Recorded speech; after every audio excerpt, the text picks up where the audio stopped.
Hello दोस्तों, CSK academy में आप लोगों को स्वागत है। मैं छोटन कुमार कुशवाहा आप लोगों को स्वागत करता हूं।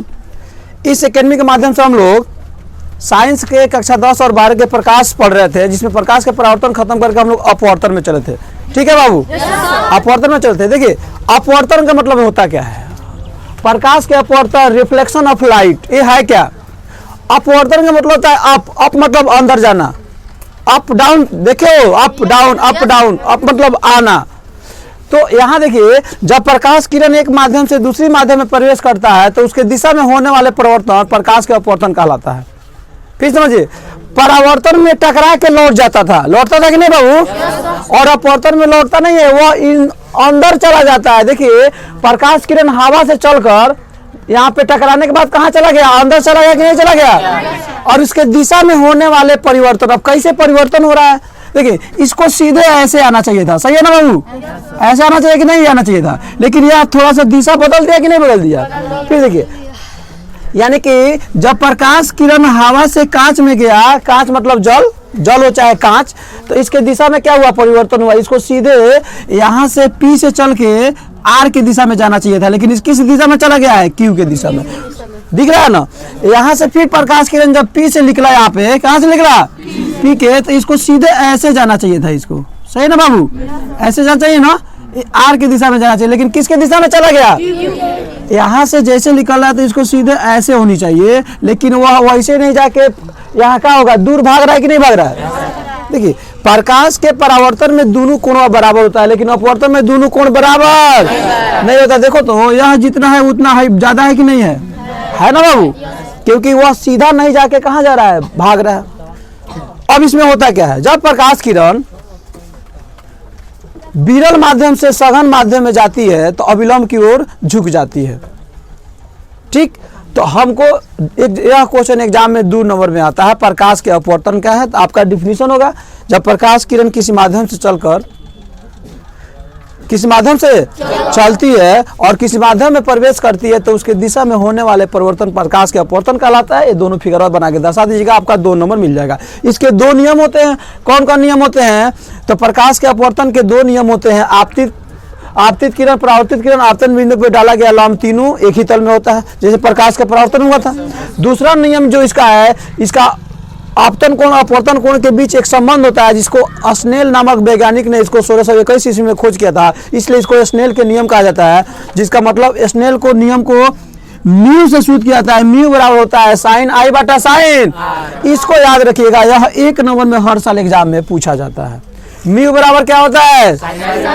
साइन आई बटा साइन। अब म्यू बराबर साइन आई बटा साइन आर किसका नियम है? तो स्नेल के नियम है।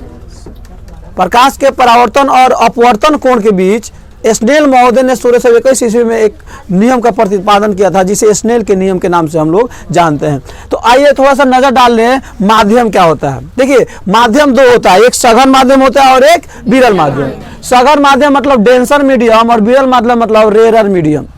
तो सघन माध्यम क्या होता है? इसमें कणों की संख्या अधिक हो और प्रकाश की चाल कम हो, जैसे पानी, कांच। एक बात बताइए, हवा में दौड़ना आसान है, अभी हम लोग हवा में है ना, खुले में हवा है, और जल में दौड़ना आसान है। दोनों में से किस में दौड़ना आसान है? हवा में ना, क्योंकि इसमें कणों की संख्या क्या होते हैं? कम होते हैं, और पानी में कण क्या है? ज्यादा है। तो प्रकाश किरण को हवा की अपेक्षा पानी में गति करना क्या होता है? आसान नहीं होता है, गति उसकी कम हो जाती है। एक बात बताइए, आप लोग बैट खेले हो? बैट खेले हो? तो एक चिकनी सतह पे बैट खेलिए, चिकनी मतलब एकदम प्लेन, और वो सीमेंट का बना हुआ हो प्लास्टर, उस पे गेंद को मारिए, बहुत दूर जाएगा। और एक रुखड़ा जगह पर खेलिए, खेत में जाके, जोताइल खेत में, जिसका कल्टीवेशन हो गया हो, जोता गया हो, उसमें गेंद ज्यादा भागेगा, फर्श पे ज्यादा भागेगा? फर्श पे भागेगा ना। तो ये हो जाएगा, जिसमें कणों की संख्या क्या हो? कणों की संख्या अधिक हो, वह कहते हैं सघन माध्यम। जब कण की संख्या अधिक होगा तब प्रकाश का चाल क्या होगा? कम होगा। और जिसमें कणों, जैसे इसमें आएगा जल और कांच। विरल माध्यम में जिसमें कणों की संख्या कम हो और प्रकाश के चाल ज्यादा हो, वेग ज्यादा हो, उसे विरल माध्यम कहते हैं, जैसे हवा। और देखिए, हवा में प्रकाश के चाल 3 × 10⁸ मीटर प्रति सेकेंड, और कांच में 2 × 10⁸ मीटर प्रति सेकेंड। फिर क्वेश्चन आता है, प्रकाश के अपवर्तन के उदाहरण बताइए। प्रकाश के परावर्तन के तो उदाहरण हम लोग सीखे थे, हवा का टकराना, बोली को टकराना, किसी वस्तु को दिखाई देना, यह परावर्तन था। अपवर्तन की घटना है कैमरा आर पार लगता है कि नहीं, देखते हैं तो हम लोग। सूक्ष्मदर्शी, दूरदर्शी, सूक्ष्मदर्शी मतलब छोटे छोटे कीड़ों को देखने के लिए किया था, जैसे दही के कीड़ा। अब सूक्ष्मदर्शी चश्मा लगा लीजिए, दही खाइए, उसमें किच किच किच कीड़ा चलते हुए नजर आएगा, ठीक है। और दूरदर्शी जो दूर से दिखाता है, दूरबीन, दूरबीन देखे हो, हेलीकॉप्टर से हवाई जहाज से लोग उड़ते हैं तो तुम दूरबीन से देखते हैं। आप लोग फिल्म में देखे नहीं हो, दूरबीन से देखता है सब, कहता है shoot him shoot him shoot him, मारो मारो मारो, दूरबीन से देख लेता है सब। लिसन, तो ये हो गया। और प्रकाश के परावर्तन के नियम हो गया। तो हमारा क्वेश्चन एग्जाम में आता है, प्रकाश के अपवर्तन क्या है, अपवर्तन का डिफिनीशन है। आप इसको स्क्रीनशॉट ले सकते हो, आप इसको लिख सकते हो। इसको समझने सबसे आसान, इसको मतलब सबसे कठिन होता है और ये सबसे आसान होता है इसको समझना। प्रकाश हवा से चलती है तो कांच में जैसे प्रवेश करती है, मतलब पानी में, यानी कि यह है विरल माध्यम, है सघन माध्यम। तो विरल माध्यम से जब प्रकाश सघन माध्यम में जाती है तो वह किसके तरफ झुक जाती है, अभिलंब की तरफ। यह कहीं ना कहीं एक स्टेप हम यहाँ पे आप लिख लेते हैं। यहाँ पर जब प्रकाश के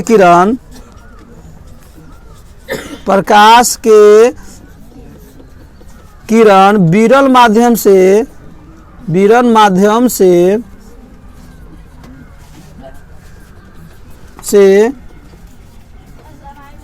चलकर सघन माध्यम में प्रवेश करती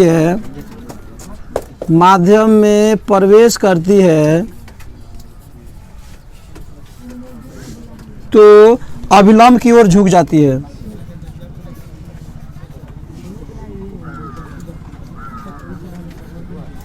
अभिलंब की ओर झुक जाती है। खूब देखिए, जब प्रकाश किरण विरल माध्यम से सघन माध्यम में जाती है तो अभिलंब की ओर झुक जाती है। इसका उल्टा फिर इसमें आता है, जब प्रकाश किरण सघन माध्यम से विरल माध्यम में जाती है तो अभिलंब से दूर भागती है। झुकी है कि दूर भाग रही है? देखिए बाबू, झुकना का मतलब इसके तरफ आना। जैसे मैं, देखो खूब ध्यान से देखिए, यहाँ पे हमने एक पेन रखा है यहाँ पर, ठीक, खूब ध्यान से देखिए। तो ये जो मार्कर है पेन की ओर झुक रहा है ना, झुक रहा है ना। अब जैसे मैं मार्कर यहाँ कर रहा हूँ, पेन से दूर भाग रहा है ना, दूर भाग रहा है कि झुक रहा है? दूर भाग रहा है। तो ये हो गया अभिलंब। यह क्या हो गया? अभिलंब। और यह प्रकाश किरण यहाँ से जिसको सीधे चला जाना चाहिए था, तो यह दूर भाग रहा है कि नहीं? जैसे पानी से निकला, हवा में गया, दूर भागने लगा। और जैसे हवा से पानी में घुसा, इसके तरफ झुकने लगा। इसका और उदाहरण होता है, इसका देखिए, प्रकाश के अपवर्तन के भिन्न उदाहरण होते हैं। पानी में रखा गया सिक्का उठा हुआ दिखाई देता है, देखना। पानी में रखा हुआ छड़ी मुड़ा हुआ तिरछा प्रतीत होता है। प्रकाश के अपवर्तन कारण क्या होती है? पानी में मछुआरों को मछली मारने में कठिनाई होती है। मछली रहती है यहाँ पर, उसका प्रतिबिंब बनता है यहाँ पर, जो आगे आप लोग को वीडियो में मिलेगा। अपवर्तन के विभिन्न घटना को लिखें। अभी आप इसको स्क्रीनशॉट ले सकते हैं। Thank you very much. प्रकाश के अपवर्तन खत्म करने के बाद हम लोग प्रकाश के अपवर्तन के प्रभाव में चलेंगे कि प्रकाश के अपवर्तन का प्रभाव क्या क्या होता है, कहाँ देखने को मिलता है। देखिए, आप घर पे जाके एक बड़ा सा बाल्टी लीजिए या कोई पात्र लीजिए, उसमें पानी, साफ पानी रख दीजिए, उसमें सिक्का या छड़ी रखिए। तो वह क्या होता है, सिक्का या छड़ी उठा हुआ, मुड़ा हुआ या छोटा प्रतीत होता है। कैसा प्रतीत होता है दोस्त? छोटा। उठा हुआ, मुड़ा हुआ और छोटा प्रतीत होता है। स्लैब जो होता है, कांच का स्लैब, यहाँ डॉक्टर लोग जो चेक करते हैं ऐसे करके, ऐसे कांच के स्लैब से चेक किया जाता है। इंस्ट्रूमेंट बॉक्स में नहीं आता है, ऐसे लिखा हुआ चीज को, तो वह जो अक्षर होता है उठा हुआ प्रतीत होता है। कैसे प्रतीत होता हुआ है? उठा हुआ। और तीसरा जो सबसे इंपॉर्टेंट है वह है, देखिए, मछुआरे को मछली मारने में कठिनाई होती है। अब कैसे कठिनाई थी इसको समझते हैं। देखिए, ये तालाब है, इसमें एक मछली यहाँ पे है। अब परेशानी कैसे होती है, सब कोई मछली के पूंछ पे मारता है कि मुड़ी पे मारता है? मुड़ी पे मारता है। मुड़ी पकड़ता है कि पूंछ? मुड़ी पकड़ता है, क्योंकि यह पकड़ाएगा तो कहाँ जाएगा? नहीं जाएगा ना। तो क्या होता है, पानी में, पानी होता है सघन माध्यम। कौन माध्यम? सघन माध्यम। मछली जो होती है ना, उसका आकृति वो जहाँ पे होती है ना, उससे ऊपर और आगे दिखाई देता है। तो मछुआरा देखिए, यहाँ पे अपने भाला से, बर्छी से यहाँ प्रहार करेगा तो मछली को लगेगा। मछली कहाँ पे है? ये वास्तविक मछली है। क्या है? और इसका यह प्रतिबिंब है। एक बात बताइए, हमारे छाया को पकड़िएगा तो हम पकड़ाएंगे? हमको पकड़िए ना, छाया खुद पकड़ा जाएगा, सही ना हो? तो वही ये होता है, ये वास्तविक मछली उसका प्रतिबिंब बना है। तो मछली जो पानी में नीचे रहती है तो उसका प्रतिबिंब ऊपर और आगे दिखाई देता है। तो मछुआरा क्या करता है, मछली यहाँ मारता है, देखो तो यहाँ मारेगा तो मछली लगेगा, मछली को लगा नहीं लगा ना, मछली यहाँ ना है। तो वही क्या होता है, अनुभवी मछुआरे जो होते हैं वो मछली के पूंछ पे मारते हैं। तो ये यहाँ देखो जो अनुभव वाला होता है, यहाँ बना है ना, इसके पूंछ पे मारेगा, मछली हल गया कि नहीं हल गया? वो जानता है कि आगे दिखाई देता है, पीछे मारे लिए पूंछ पर है करा तो वास्तविक मछली के जाके लगेगा। जैसे एक बात बताइए, आगे से कोई गाड़ी तेज रफ्तार से आ रही हो, कितना रफ्तार से आ रही हो, और हमको रोड क्रॉस करना हो तो लगवाएगा तब रोड क्रॉस करेंगे। और रोड क्रॉस करने के लिए जब तेज गाड़ी निकल रही है, वहां गई फिर 1 मिनट में आ रही है, तो हमको उससे भी तेज क्रॉस करना पड़ेगा ताकि वो गाड़ी आए तब तुरंत हम क्या करें, निकल जाए। या साइकिल के चक्का ना चाहते हैं तो वहाँ 2 तिल्ली के बीच में स्पेस होता है, तो उसमें हमको अगर पत्थर फेंकना हो तो जितना तेज चक्का नचता है उससे ज्यादा तेज फेंकेंगे तब ना पत्थर निकलेगा, ये तो क्या हो जाएगा, टकरा जाएगा। समझ में आ रहा है कि नहीं आ रहा है? तो यह हो गया, इसका क्या हो गया, अनुभवी मछुआरे मछली को कहाँ मारते हैं, पूंछ पे कि सर पर?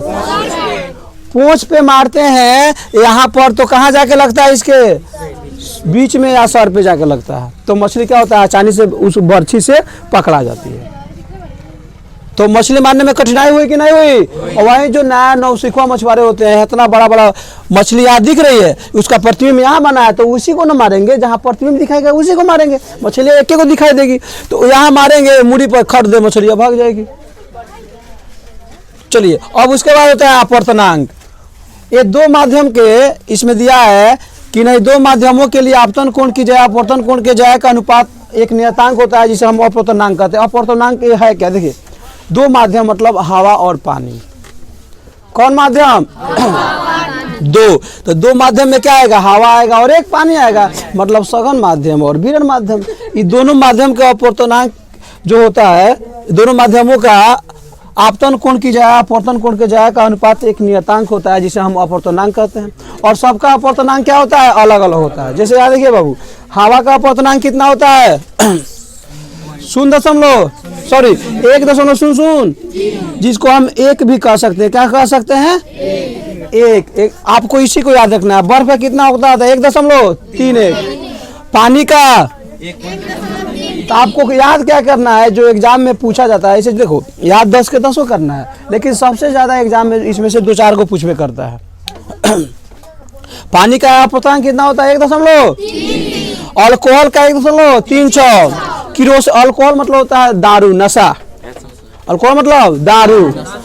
और किरोसिन तेल मतलब जो हम लोग घर में यूज करते हैं, वहाँ किरोसिन का 1.47। बेंजीन एक केमिस्ट्री में हम लोग पढ़ेंगे, रिंग बना के आगे आएगा, उसका होता है 1.50। क्राउन कांच का होता है 1. कांच माने शीशा, कांच माने अब देखो बच्चे, यहाँ प्रॉब्लम होता है, क्राउन कांच क्या है, फिलंट कांच क्या है। क्राउन कांच का 1.52, फिलंट कांच का 1.6, देखिए 6.5।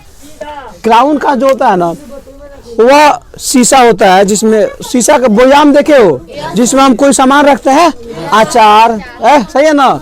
यहाँ पे एक आप लोग को एग्जाम्पल दिखा देते हैं।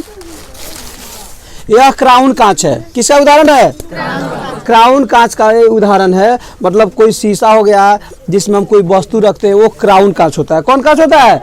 या मोबाइल के दुकान पे देखे वो कांच लगा रहता है ना, ज्वेलरीज के दुकान पे देखे हो, गहना बिखो के दुकान पे देखे वो कांच लगा रहता है ना, तो वो हाई कांचवा होता है, क्राउन कांचवा।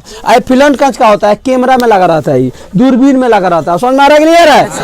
कैमरा में कांच लगा रहता है ना, लेंस होता है। चश्मा का जो कांच होता है ना, वो फिलंट कांच होता है। क्या होता है? फिलंट कांच होता है। समझ में आ गया? तो यह ज्यादा उपयोगी होता है। तो इसका अपवर्तनांक कितना होता है 1.00। अब CO2 मतलब कार्बन डाइऑक्साइड, तो हमको CO2 कितना होता है 1.00। हमको इसको सबसे ज्यादा याद रखना है। हीरा का सबसे ज्यादा अपवर्तनांक होता है हीरा का, कितना 2.4। 4 2 हमको इसमें से एक पानी वाला, एक हवा वाला और एक हीरा वाला 100% याद रखना है। अगर क्वेश्चन एग्जाम में आता है तो इसी से आता है, और नहीं तो ये जनरली जो है जनरल एग्जाम के लिए, कॉम्पिटिटिव एग्जाम के लिए, नौकरी के एग्जाम के लिए अगर जाते हैं हम लोग एग्जाम देने तो ये जनरल पूछा जाता है। तो बच्चे 90% बच्चे इसी में कंफ्यूजन होते हैं कि क्राउन कांच या फ्लंट कांच है क्या। क्राउन कांच माने सिंपल कांच, जो घरों में हम लोग प्रयोग करते हैं शीशा में कौन चीज रखे खातिर, सही है ना। अब फ्लंट कांच मतलब चश्मा की शीशा, वो सामान होता है नहीं कि वो ज्यादा महंगा होता है। आप जाइएगा एक शीशा का बोयाम खरीदने के लिए ना, डिब्बा, उसमें कुछ सामान रखने के लिए तो 200-400 में बढ़िया मिल जाएगा। लेकिन चश्मा लेंस बनवाने जाइएगा तो छोटा सा चश्मा का शीशा देखे वो कितना बड़ा होता है, इतना बड़ा होता है, कहो या इतना बड़ा होता है, इसी का लेता है 500, 800, 1000 रुपये लेता है। दूरबीन का शीशा, लेंस का शीशा, कैमरा जो हम लोग फोटो खींचते हैं उसमें भी तो शीशा लग रहता है, तो वह फ्लंट कांच होता है। Thank you.